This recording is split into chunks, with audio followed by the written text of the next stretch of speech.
It's because people are they've lost so much. They have nothing to live for.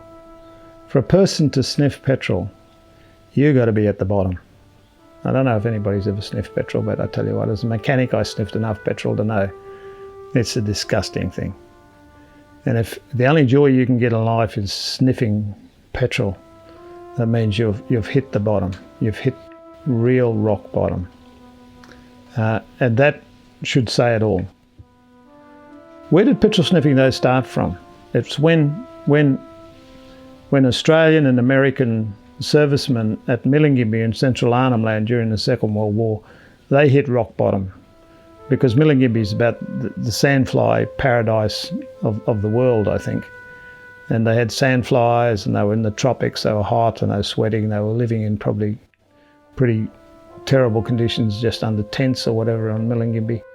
And they started sniffing petrol just to relieve themselves from reality for a little while and get a high from petrol. And that's where Aboriginal people actually learned it from. So why do those servicemen sniff? They were at the bottom. Why do Aboriginal people sniff? Because they're at the bottom. And it starts to become then a habit. Some of them do it, quite frankly, they do it to get at their parents. Their parents might be leaders in the community and all that. And so they think their parents have got access to millions of dollars from the government. They should be able to just get new cars or new, whatever it is, latest computer games or whatever. They should be able to get access to it. And they actually say that to their parents, why don't you get things for us? And they say, oh, no, I haven't got any money. No. And the young people actually think it's a lie they're being told. Again, it's back to economics in a lot of cases. Their parents don't know where money comes from, so they can't tell them how the system works. And so the kids end up taking on that confused knowledge about where money comes from and who's got money and why we haven't got money and all those sort of things. And then they start kicking out against their own parents who might be leaders in the community. And they actually threaten the parents. They actually say to them, if you don't give me what I want, I'm going to sniff petrol and cause trouble for you. So sniffing petrol has lots of things that initiate it. And one of the other things we've found that initiate it is in Arnhem Land here, they're not just sniffing petrol. In some places they're hang and sniffing. So people are choking themselves by cutting off the blood flow to the brain. Sometimes they twist a shirt around their throat and twist it up to get a high when the oxygen starvation happens in the brain. And that can lead to suicides that are accidental, because if you use a phone cord to do that, and if you become unconscious, the chances are you're going to end up dead, and then it's classed as a suicide rather than an attempt for a person to get just to get high. In some cases, people go hang, sniff, choke, and they might do those three things together to get the high. And I've heard all the crazy stuff in the world, that people are doing it because they're hungry, people are doing it because of that, this and that and everything else. Every young person that I've asked why they sniff, they say, Narajal Wiramurian, I want to get the high. I want to get the high so I can forget who I am. So running out feeding programs and all that will actually make the condition worse.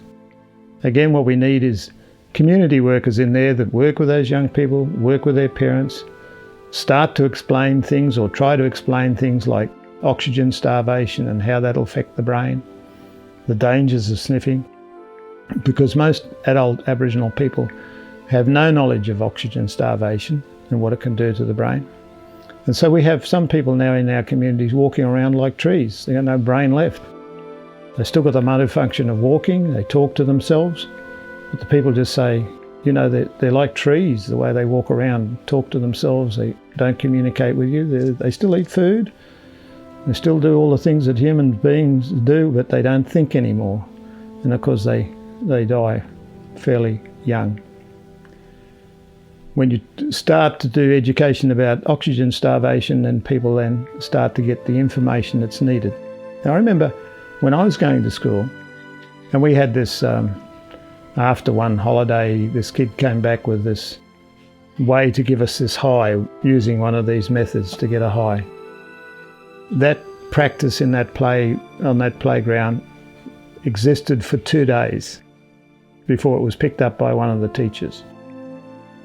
We were called to an assembly and it was closed down right there and then, because the teachers were able to explain to us clearly, intellectually, what this practice we were doing, where we're getting this high with oxygen starvation, what it was doing to our brain. They were able to frighten us enough in our first language.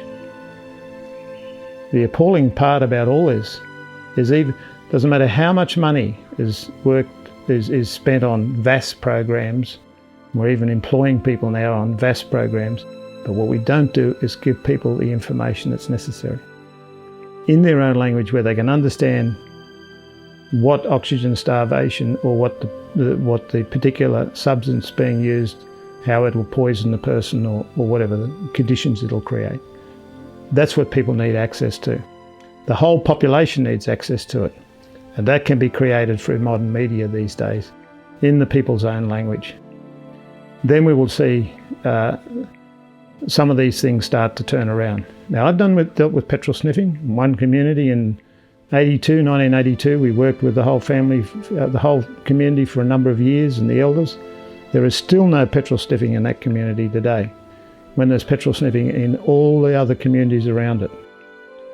So I know that we can deal with it if there was the funding to create the right conditions, where fundamental information which people need to know about their living circumstances, about their life, about employment, about health issues, about the economic issues, political issues, legal issues, and so on, where a fair go is given to people, where they've got access to that fundamental knowledge, you'll find that most of these problems will disappear, because people are no longer hitting rock bottom like those RAF servicemen were doing in the Second World War.